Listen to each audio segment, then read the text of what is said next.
दोस्तों नमस्कार। मैं केपी सिंह। आप देख रहे हैं पीपल बिल। कांग्रेस के बड़े नेता पी चिदम्बरम आजकल खाली हैं। एक समय में वो कांग्रेस के बहुत ही महत्वपूर्ण स्तंभ रहे हैं, उनको बड़ी बड़ी जिम्मेदारियां मिली, लेकिन वर्तमान दौर में वो एक तरह से हाशिए पे चल रहे हैं। उनके पास में कोई भी अहम जिम्मेदारी नहीं है। स्वाभाविक रूप से कि इसकी अपनी कुंठाएं होती हैं कि जो एक ज़माने में पूरी पार्टी चलाता हो और आज जो है उसको आज उससे पूछा तक नहीं जा रहा। जो भी हो, लेकिन ये है कि एक तरह की बीमारी से तो हम सारे लोग परिचित हैं, स्मृति लोग। जब उम्र ज़्यादा बढ़ती है तो स्मृति लोग की बीमारी का शिकार हो जाते हैं। राहुल सांकृत्यायन को महापंडित की उपाधि से नवाजा गया था। इतने विद्वान थे, औपचारिक शिक्षा उनकी केवल 5वीं तक की थी, लेकिन उन्होंने पता नहीं दुनिया की कितनी भाषाओं का ज्ञान कर लिया था। वो तो वहाँ पे भी चीन में भी उन्होंने अध्यापन का कार्य किया। चीन में भी उनको वहाँ की कम्युनिस्ट गवर्नमेंट ने टीचर बना के रखा। श्रीलंका के भी प्राच्य भारत विभाग में रहे। और जो लिपियाँ गुम हो चुकी थी, जो भाषाएं गुम हो चुकी थी, प्राकृत पाली, उसके ऊपर उन्होंने बहुत विशिष्ट अध्ययन किया। तो उनकी विद्वता की कोई सानी नहीं थी, लेकिन जीवन के अंतिम दिनों में, क्योंकि वो उन्होंने बहुत कोई लंबी उम्र नहीं जी, वो स्मृति लोग की बीमारी का शिकार हो गए थे। अपनी पत्नी और अपने बच्चों तक को नहीं पहचान पाते थे। ये बड़ी विडम्बना होती है, ये जो बीमारी होती है। लेकिन एक बीमारी से हम परिचित नहीं थे, वो है कि एकदम पुरानी स्मृतियों का दिमाग में बहुत तेज़ी के साथ में कौंधने लग जाना। ये बीमारी आजकल हमारे पी चिदम्बरम साहब को ये बीमारी हावी है। और ये जो चिकित्सा विज्ञानी हैं उनको चुनौती दे रही कि वो इस बीमारी के बारे में भी शोध करें, इस बीमारी को भी चिन्हित करें, इस बीमारी को भी कोई नाम देने का काम करें। पिछले दिनों अचानक उनकी स्मृति में कौंधा, कभी नहीं कौंधा, कि जो 26/11 को जो हमला हुआ था मुंबई में, आतंकवादी हमला, बहुत पूरी दुनिया को जिसने हिला दिया था, और जिसमें देश के लोगों के साथ साथ में कई जो ताज होटल में कई विदेशी नागरिक ठहरे थे, वो भी उस हमले के शिकार हुए थे, जिसमें हमारे बहादुर पुलिस अफसर हेमंत करकरे को अपना बलिदान देना पड़ा था। तो एकदम उन्होंने बताया कि उस हमले के बाद में ये हो गया था कि भारत सरकार ने तय कर लिया था कि हम पाकिस्तान को सबक सिखाने के लिए और पाकिस्तान पर जो है हमला बोलेंगे। तो लेकिन अब उनका कहना है कि लेकिन अमेरिका से दबाव आ गया, इसके कारण भारत सरकार ऐसा नहीं कर सकी। अब ये निश्चित रूप से कांग्रेस पार्टी को घेरने वाली काम था। बैठे बैठाए बीजेपी को एक मुद्दा मिल गया जिससे वो कांग्रेस की छीछल कर सके।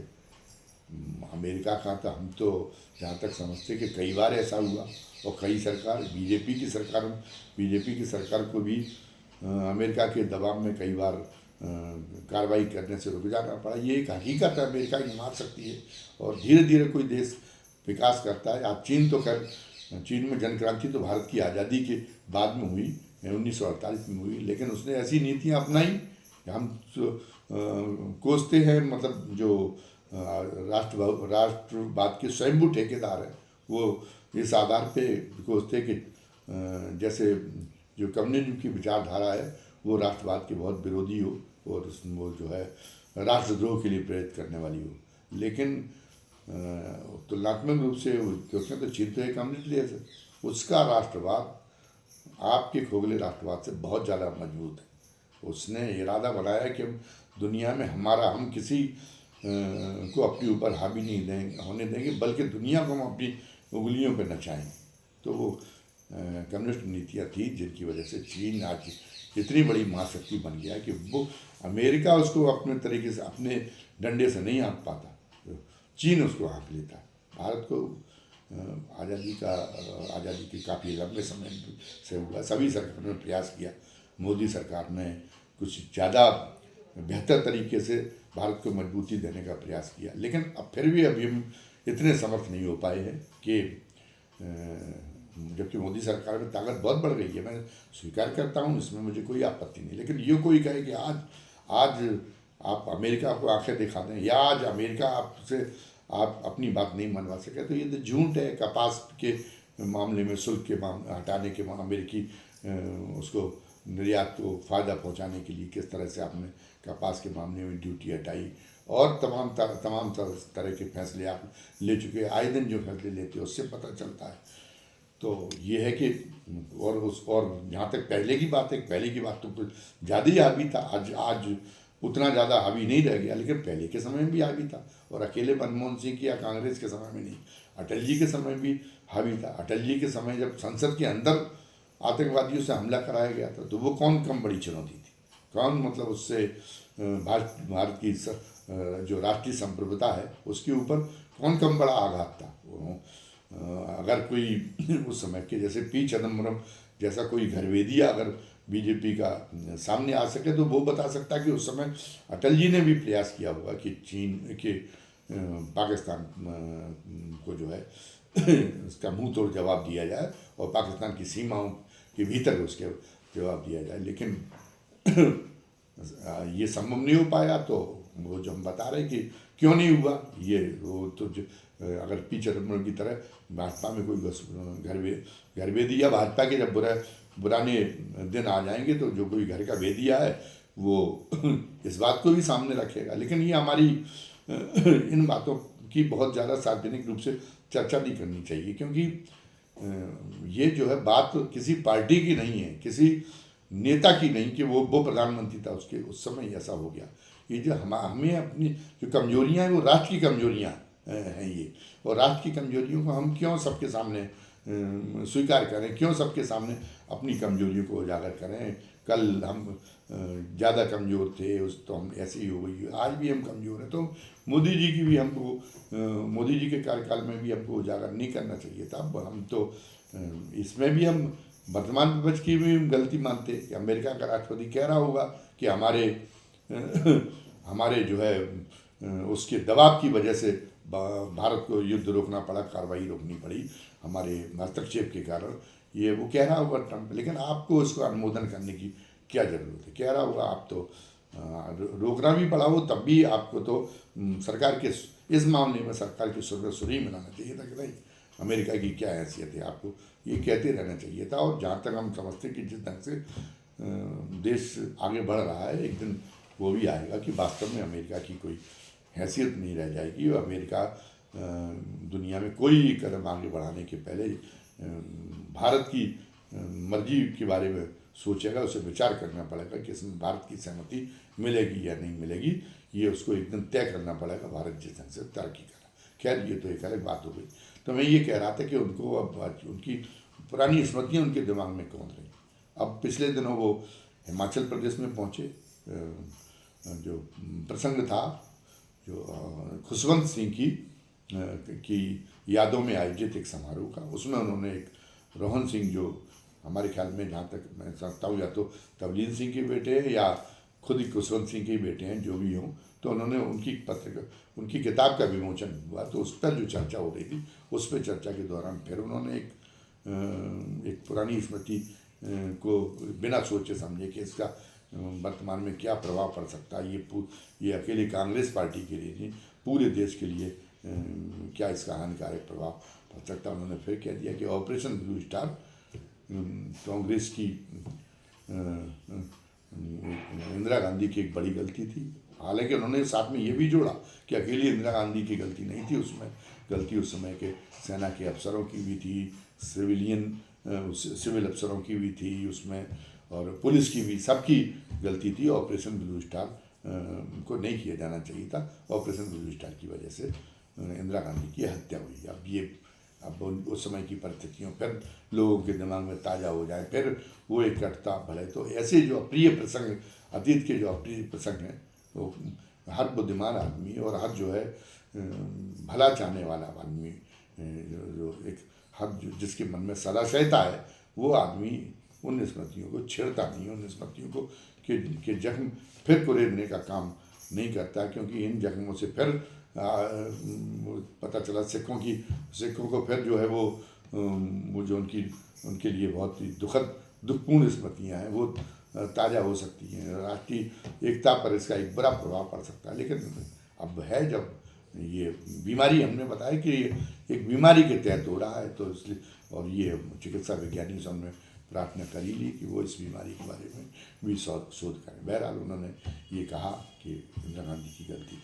अब हमें इसके साथ उनकी स्मृतियाँ कौंधी हैं, तो हमारी कौंधी तो नहीं है, लेकिन उसके बाद में हमारे सामने हमारे स्मृति पटल पर भी चलचित्र की तरह, हम प्रत्यक्षदर्शी तो नहीं थे, लेकिन उस समय के, चूँकि उस समय एक प्रमुख अखबार का मैं संपादन कर रहा था, तो उसके नाते फर्स्ट पेज बनाने का काम हो या संपादकीय लिखने का काम हो, मुझे राष्ट्रीय घटनाक्रम पर बहुत बारीक निगाह रखनी पड़ती थी। तो उस नाते मेरे सामने वो पड़ी हुई फर्स्ट हैंड इन्फॉर्मेशन पड़ी ना हो, लेकिन द्वितीय और तृतीय स्रोतों के माध्यम से उस समय जो जानकारियाँ जो है जानकारियाँ जो साया हुई थी, जो जानकारियाँ फैली थी, जो जानकारियाँ व्याप्त थी, उनकी स्मृति मुझे आ रही। तो ऑपरेशन ब्लू स्टार के पहले देश की परिस्थिति क्या थी? ऑपरेशन ब्लू स्टार के पहले देश की परिस्थिति ये थी कि दिल्ली में इतनी, देश की राजधानी तक सुरक्षित नहीं रही।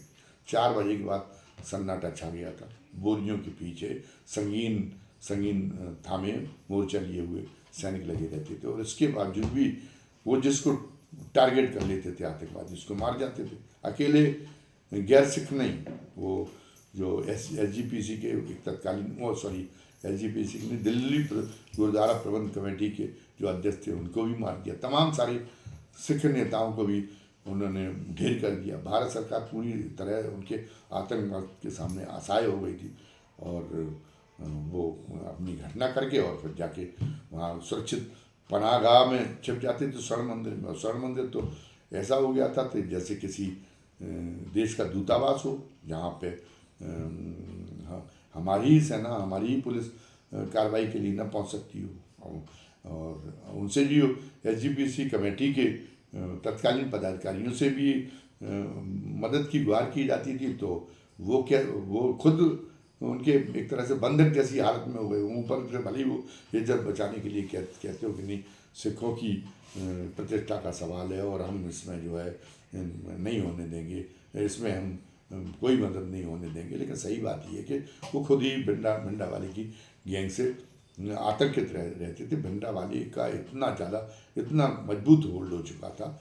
और जिस समय ऑपरेशन ब्लू स्टार का फैसला लिया गया, उसके कुछ दिनों पहले इंटेलिजेंस एजेंसियों ने खबर दी थी कि भिंडरावाले वहाँ से बैठकर खालिस्तान सरकार की घोषणा करने वाला है, और जो भारत के जो शत्रु देश है, जिसमें पाकिस्तान का तो नाम आ गया है, संभवतः चीन भी शामिल होगा और कुछ अमेरिका के पिट्ठू देश भी शामिल होंगे, ये तत्काल उसकी मान्यता को घोषणा कर देने वाले। तो ये था कि देश के सामने एक बड़ा भीषण संकट पैदा हो जाएगा, अलगाव का एक बहुत बड़ा एक खतरा खड़ा हो जाएगा अगर समय रहती है इस स्थिति को नहीं संभाला गया। तो इंदिरा गांधी ने, जब वो कह रहे कि इंदिरा गांधी ने गलती की ऑपरेशन ब्लू स्टार करके, तो उस समय उसके पहले अचानक तो ऑपरेशन ब्लू स्टार हुआ नहीं। 2-3 दिन तक लगातार मैराथन बैठकें हुई और समय बहुत कम बचा था, बल्कि बिल्कुल ही नहीं बचा था। और समय होता भी आज इतना समय है। वो कह रहे गलती की थी, तो और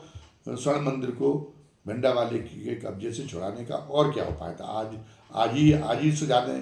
ये पी चिदम्बरम साहब जो इन्होंने अपनी जुबान उठाई और मार दी इस बात पे, बिना ये सोचे समझे कि इसका राष्ट्रीय एकता पे क्या प्रभाव पड़ा। आप तो देश के गृह मंत्री रह चुके हैं, अब तो इतने साल बीत गए, और क्या किया जा सकता था उस समय तो तत्काल कार्रवाई मांग रही थी। नहीं, स्थितियाँ तत्काल कार्रवाई मांग रही थी, तो तत्काल कार्रवाई और क्या हो सकती थी? तो बहुत भारी मन से इंदिरा गांधी ने स्वर्ण मंदिर में सेना भेजने का फैसला लिया था। वो और उनको सब कुछ अनुमान था कि इसका सिखों की भावनाओं पे क्या असर होगा, लेकिन ये था कि पूरा देश, अकेले इंदिरा गांधी का, आप कह रहे इंदिरा गांधी का या सेना का या केवल पुलिस का या जो सिविल अथॉरिटीज़ थी, केवल उनका फैसला नहीं था इसमें, इसलिए आपने उनको गुनहगार ठहरा लिया और बरी हो गए। इसमें देश का बच्चा ये चाहने लगा था कि नहीं, अब चाहे कुछ करना पड़े देश को बचाने के लिए स्वर्ण मंदिर तो एक लग रहा कि जैसे अपने आप में एक कोई संप्रभु इकाई हो गई हो। वहाँ से भिंडा वाले गैंग का जो है जो होल्ड है वो ख़त्म करने के लिए कुछ भी करना पड़े। पूरे देश की तो सहमति, पूरे देश का की जो है वो इंदिरा गांधी को पूरे देश का समर्थन उस मामले में प्राप्त था और किया गया ऑपरेशन। और निश्चित रूप से ऑपरेशन कोई मामूली ऑपरेशन नहीं था, एक शत्रु सेना से के साथ में युद्ध करने जैसा ऑपरेशन था। और सेना की सैनिक कार्रवाइयों में वो चीज़ें गोपनीय रखी जाती हैं, लेकिन बहुत कुछ करना पड़ता है। स्याह सफ़ेद सब कुछ जायज होता है युद्ध के दौरान। कहा नहीं गया कि वो युद्ध और प्रेम में सब कुछ आए, तो बहुत कुछ ऐसा भी हुआ होगा। लेकिन लोग साथ में थे। तो उस समय मुझे ध्यान आता है कि उस समय रविवार का संपादन कर रहे थे सुरेंद्र प्रताप सिंह, एसपी सिंह के नाम से, जो बहुत मशहूर हैं और भारत की हिंदी पत्रकारिता के शलाका पुरुष के रूप में जिनका नाम इतिहास में दर्ज है। तो वो एसपी सिंह उस समय रविवार के जो है संपादक थे। और एसपी सिंह ने वहाँ अमृतसर में लगातार कर्फ्यू लगा रहा, स्वर्ण मंदिर में के आसपास कोई भटक नहीं सकता था। लेकिन एसपी सिंह ने न जाने कैसे वहाँ के फोटोग्राफ हासिल कर लिए, जहाँ पे ये बताया गया कि जो आतंकवादी पकड़े गए थे वो दिख रहा था उसमें उनके पीछे हाथ बैर बांध के सेना ने गोली मारी थी। और ऐसे तमाम सारे रहस्योद्घाटन, बहुत बड़ी रपट छपी थी रविवार में। और पूरा देश रविवार के खिलाफ इसकी वजह से गुस्से से भर उठा था। लोगों ने कहता था रविवार ने ये देशद्रोह जैसा एक काम किया है। कोई सारे नेता आरएसएस के लोग भी उस कार्रवाई में इंदिरा गांधी के ही में साथ में थे। पूरे देश में अकेला ऐसा नेता था चंद्रशेखर, जिन्होंने उसकी जो ऑपरेशन ब्लू स्टार की निंदा की थी। और ये रविवार में जो रिपोर्टिंग हुई थी, उस रविवार को रिपोर्टिंग को लेकर सरकार को बहुत तल्ख शब्दों में कटघरे में खड़ा किया था। तो चंद्रशेखर को भी लोग कहने लगे थे कि इसकी भी मानसिकता देशद्रोही है, बहुत ही डिस्ट्रक्टिव नेचर है इस नेता का। तो चंद्रशेखर भी बुरी तरह से खलनायक बन गए थे। तो एक पहलू तो इसका ये है कि किस तरीके से अगर ऑपरेशन ब्लू स्टार ना होता तो एक दो दिन अगर लेट भी हो जाता तो वो उसके बाद में वो ये भारत के लिए एक बड़ा संकट खड़ा हो जाता। खालिस्तान राष्ट्र की उस समय घोषणा हो ही गई होती। उसके बाद में फिर क्या हुआ कि उसके बाद तमाम सारे एक दूसरी स्थिति भी सामने आई और वो आनी थी। स्वर्ण मंदिर सिखों की अस्मिता का सबसे बड़ा केंद्र है और वहाँ पर जो है कार्रवाई हुई और उसका तो खालिस्तान का माहौल बनाने के लिए, खालिस्तान के निर्माण का माहौल बनाने के लिए जो CIA की प्रोपेगेंडा मशीनरी है वो तो पहले से ही सक्रिय थी। और फिर propaganda machinery operation blue star के बाद में फिर उसकी सक्रियता चरम सीमा पे पहुंच गई और उसने ये सिखों का जो गुस्सा था उसको एक विस्फोट में तब्दील करने का वो काम करने लगी। तो उसकी वजह से ये हुआ कि बड़े इंदिरा गांधी के परिवार के बहुत ही वफादार सिख नेता तक इस्तीफा देने लगे। माहौल और ख़राब होने लगा। खुद खुशवंत सिंह ने इस्तीफा दे दिया। ज्ञानी जैल सिंह उस समय राष्ट्रपति थे, एक सिख राष्ट्रपति थे। अब देखिए कि पूरा जिसका समाज पूरा जो है इस तरीके से जल रहा हो अपमान किया हुआ, उस पर उस समय क्या बीत रही होगी कि क्या करूँ मैं क्या न करूँ। वो गए वहाँ पे स्वर्ण मंदिर में गए। इंदिरा गांधी उनको रोकने की कोशिश की लेकिन वो स्वर्ण मंदिर में गए। इंदिरा गांधी उस दिन बहुत आशंका से भरी हुई थी। स्वर्ण मंदिर में उनके की दशा देख के उनके आंसू निकल पड़े। इंदिरा गांधी का कलेजा कांप रहा था। लेकिन एक बड़ी बात ये हुई कि सब कुछ करने के बाद में इतना अधिक दुख, इतना अधिक वेदना प्रकट करने के बावजूद भी ज्ञानी जैल सिंह ने आपा नहीं खोया। उन्होंने राष्ट्रपति पद से इस्तीफा देने की घोषणा नहीं की, वरना बहुत देश के लिए बहुत बड़ा संकट पैदा हो जाता। पूरी दुनिया में देश की स्थिति बहुत गंभीर हो जाती अंतर्राष्ट्रीय समुदाय के सामने। लेकिन ज्ञानी जैल सिंह साहब ने इस्तीफा नहीं दिया। इसका आभार देश को मानना चाहिए, हमेशा मानते रहना चाहिए। उनका आगार बहुत दुनिया में नहीं है, लेकिन उनके लिए, उनके इस जो है एहसान के लिए हम उनको विनम्र श्रद्धांजलि अर्पित करते हैं। तो जब उन्होंने नहीं दिया तो उनको तनख्वाह घोषित किया गया, उन्हें वहाँ पे जूठे बर्तन मांजने पड़े लोगों के, लेकिन सब कुछ उन्होंने बर्दाश्त किया, लेकिन इस्तीफा नहीं दिया, संयम बनाए रखा। उसके बाद फिर क्या हुआ कि इंदिरा गांधी समझ गई थी कि इस कार्रवाई से सिख गुस्से की भावना से पागल हुए जा रहे हैं। तो उनके जो सुरक्षा के लिए जिम्मेदार जो अधिकारी थे, उन्होंने एक मशवरा दिया कि मैडम आप अपने उससे गार्ड के रूप में सिख जो हैं कर्मी, सुरक्षा कर्मी, उनको हटाइए। तो इंदिरा गांधी ने उस समय, इंदिरा गांधी भी जानती थी जो वो सोच रहे थे, अधिकारी जो सोच रहे थे, अधिकारियों को जो इनपुट था, ऐसा नहीं कि इंदिरा गांधी उनसे अवगत ना हो गए हैं, लेकिन उन्होंने बड़ी राष्ट्रीय एकता के लिए बड़ी बलिदानी भावना का परिचय दिया। उन्होंने कहा कि इससे तो सिखों का गुस्सा और भड़केगा, उनको और ज़्यादा उनको धक्का पहुंचेगा अगर ये काम मैंने कर दिया, तो चाहे मेरे साथ चाहे कुछ हो जाए, लेकिन देश को बचाना है तो मैं अपने सिख गार्ड को नहीं हटाऊँ। और वही उसको चूक मान लें, या ये है कि वो हमारी एक बहादुर नेता का एक उस समय की मौके की नज़ाकत के अनुरूप एक बहुत बड़ा कदम, उनका एक बहुत बड़ा बलिदान मान लें कि उन्होंने सिख गार्ड नहीं हटाए, और उन्हीं सिख गार्डों ने बाद में इंदिरा गांधी की हत्या कर दी। इंदिरा गांधी की हत्या करने के बाद में फिर एक बार मौका आया ज्ञानी जैल सिंह का के लिए अपनी वफादारी का इम्तिहान देने का। मैडम की तो मौत वहाँ सफदरजंग अस्पताल में पहुँचने के तत्काल बाद हो गई थी, लेकिन उन्होंने उनको घोषणा को रोके रखा, क्योंकि कई लोग उस समय इस बात के लिए हो चुके थे, कई दावेदार पर पैदा हो चुके थे अंतरिम प्रधानमंत्री के पद के लिए, और प्रधानमंत्री का पद एक भी सेकंड के लिए खाली नहीं रखा था। तो अगर घोषणा कर देते तो तत्काल उनको किसी की शपथ ग्रहण करना पड़ती।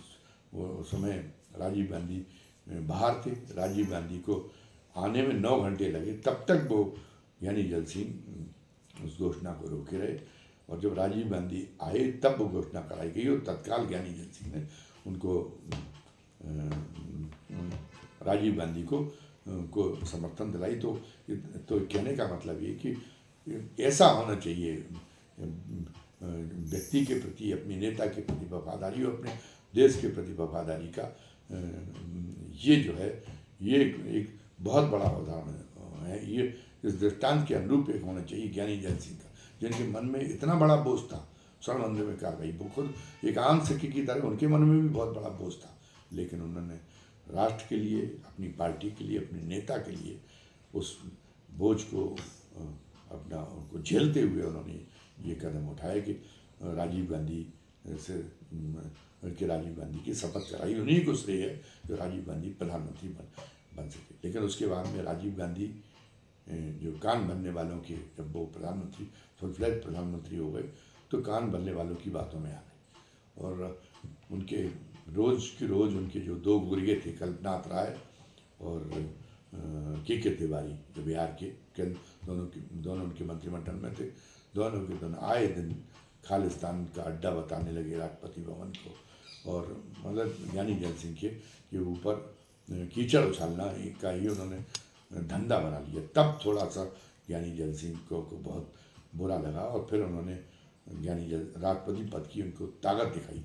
जिनको ये कहा जाता था कि इंदिरा गांधी ने तो झाड़ू लगाने वाले को राष्ट्रपति बना दिया, 8वीं क्लास पास है, ये कैसे चलाएगा। उन ज्ञानी जैल सिंह ने दिखाया कि नहीं, वो कितने पढ़े, उनकी औपचारिक पढ़ाई लिखाई भले ही कम हो, लेकिन वो संवैधानिक मामलों के कितने ज़्यादा जो है अनुभवों से उन्होंने कितना ज्ञान प्राप्त कर लिया।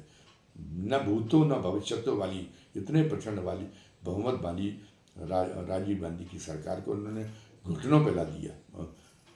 राजीव गांधी का निर्णायक रूप से उन्होंने आयत नहीं किया, क्योंकि उनकी भावनाएं इंदिरा गांधी के ने जो उनको आगे बढ़ाने का मौका दिया था, उसके उस वफादारी के नाते उनकी भावनाएं बधी हुई थी उनसे राजीव गांधी के साथ में। लेकिन राजीव गांधी जाने अनजाने में जो है हिमाकत कर रहे थे, उसका उन्होंने एहसास कराया अपनी पद की ताकत का। तो राजीव गांधी घुटने घुटने टेकने पड़े और अपने दोनों इन जो गुस्ताख मंत्री थे, इन दोनों मंत्रियों को उनको सरकार से बाहर कर देना पड़ा। उसके बाद फिर राजीव गांधी के खिलाफ लोगों को ये इशारा मिल गया कि राष्ट्रपति तो उनसे खफा है, तो जो कांग्रेस की एक लॉबी जो राजीव गांधी को हटाना चाहती थी, जो साजिशों में लगी हुई थी, वो उसने ज्ञानी जैल सिंह को इस्तेमाल करना चाहा। वो लॉबी लेके गई, एक उनके सामने संदेश लेके गई कि आप राजीव गांधी को इन आधारों पर बर्खास्त कर दें और विद्याचरण शुक्ला की शपथ करा दें। तो इतना ज़्यादा मतलब उनके मन में मलाल होते हुए भी राजीव गांधी के लिए उन्होंने फिर भी वो जो है अपनी वफादारी को उन्होंने कलंकित नहीं होने दी। उन्होंने उन लोगों को ये कह के टहला दिया कि विद्याचरण शुक्ला को समर्थन नहीं, वो शपथ नहीं दिला सकते। अगर वीपी सिंह इसके लिए तैयार हो, विश्वनाथ प्रताप सिंह, तो हम ये करने को तैयार हैं। तो वो लोग चले गए वापस। और इस बीच में उन्होंने राजीव गांधी को पूरा घटनाक्रम की से अवगत करा दिया, जिससे वो डैमेज समय रहते डैमेज कंट्रोल कर सकें। और उन्होंने वो डैमेज कंट्रोल किया भी। तो वो जो सरकार बची राजीव गांधी की उस समय, वो उसमें भी ज्ञानी जैल सिंह का बड़ा हाथ है। बाद में जब इतिहास अपने कदमों से बहुत आगे बढ़ गया, उसके बाद में ये सोनिया गांधी ने के हाथ में जब कांग्रेस की कमान आ गई, तो वो तो सिखों की भावना से वो परिचित थी। तो सोनिया गांधी ने भी पहले उसके लिए माफ़ी मांगी, और ऑपरेशन ब्लू स्टार के लिए भी, और राजीव गांधी के टाइम पे जो सिखों का नरसंहार हुआ तो उसके लिए उन्होंने खुद भी माफ़ी मांगी। तो राहुल गांधी ने भी उसके लिए माफ़ी मांगी। और एक बड़ा काम सोनिया गांधी ने ये किया कि उन्होंने एक सिख को, जब उनको मौका मिला फिर से सरकार में बैठने का, तो उन्होंने एक सिख को मौका दिया, मनमोहन सिंह को मौका दिया। और उसकी वजह से जो सिखों की जो मनोमालिन्य था, जो सिखों का जो प्रतिशोध था की ज्वाला जो कुछ बची रह गई थी, वो स्थायी तौर से शांत हो गई और खालिस्तान का खतरा पूरी तरह से टल गया। तो ये सारी यादें हमारे जहन में भी ताज़ा करा दी। ये इसका बेसुरा जिक्र छोड़ के चिदम्बरम साहब ने, और अब हम इस मौके पर, ये तो अपनी बातें हो गई, हम इस